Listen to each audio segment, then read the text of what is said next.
Ao ver imagens do espaço e dos planetas, você deve ter percebido que estes astros apresentam uma forma esférica, assim como as estrelas, a Lua e o próprio Sol. Mas alguns outros astros, como os asteroides e cometas, não apresentam esta forma. Bom, para entendermos por que isso acontece, precisamos entender por que os outros astros apresentam essa forma. Basicamente, todos os corpos no espaço se atraem entre si, através da força da gravidade, que pode variar dependendo da massa do planeta. Na Terra, por exemplo, é essa força que nos puxa para o chão, que faz com que os objetos caiam no solo, que mantém os oceanos presos à superfície e que impede que os gases da atmosfera escapem para o meio interplanetário. De acordo com o pesquisador José Williams Vilas-Boas, essa força é tão grande, no caso dos planetas, que acaba provocando um efeito semelhante ao que se teria se fosse possível fazer uma imensa pilha com milhares de tijolos. A partir de um determinado momento, o peso dos tijolos seria tão grande que a pilha se esmagaria sobre si mesma. E foi mais ou menos isso que aconteceu quando os planetas se formaram. No início, quando havia ainda pouca massa, a Terra ainda jovem poderia ser disforme ou parecer apenas uma pedra gigante em qualquer formato, como ocorre com os asteroides. No entanto, a atração gravitacional juntou mais massa no planeta, aumentando seu peso, o que ocorreu também com os demais integrantes do Sistema Solar.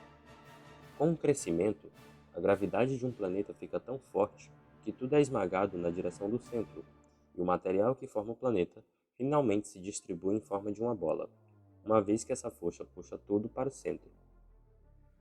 Isso não significa, porém, que a Terra poderia nos engolir.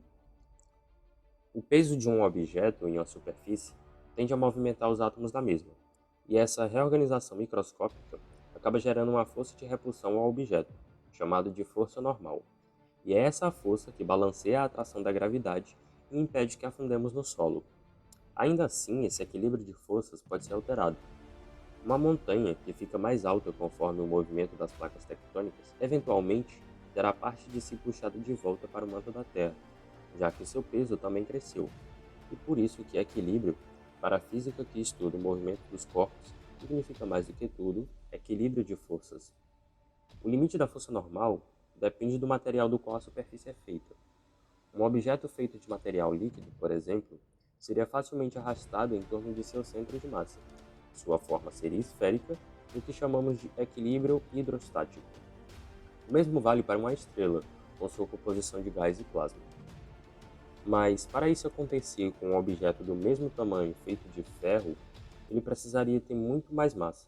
Então, a força gravitacional teria que ser mais intensa. E por esse motivo, como está relacionado com a massa no caso dos objetos rochosos, o tamanho também importa para o objeto ser esférico ou não. Isso explica porque vemos formas mais irregulares em astros mais leves, como os asteroides e cometas. Sua massa e tamanhos menores muitas vezes não são suficientes para enfrentar as forças envolvidas em sua própria composição, e assim não chegam ao equilíbrio hidrostático. Também vale levar em consideração que os astros não estão parados, estão sempre girando e se locomovendo pelo espaço, e os movimentos também influenciam no formato dos objetos, lembrando que eles podem ser feitos de rochas de diferentes níveis de rigidez, e também de fluidos. Por exemplo, a rotação em torno do próprio eixo tende a achatar o nosso planeta. Então, as regiões próximas à linha do Equador são menos sensíveis à atração gravitacional e se afastam, enquanto as regiões dos polos se comprimem. Por isso pode-se dizer que nem a Terra é exatamente uma esfera. Nosso planeta, na verdade, está mais para um esferoide oblato, ou ainda mais precisamente um geoide, considerando suas irregularidades na superfície. De qualquer jeito, sua forma está bem mais próxima de uma bola do que a grande maioria dos asteroides espalhados pelo universo. Bom, então é isso. Espero que tenham entendido sobre o porquê os asteroides não apresentam uma forma esférica. Caso tenham gostado do vídeo, deixe seu like. E se tiver alguma dúvida ou sugestão de vídeo, pode estar deixando aí nos comentários.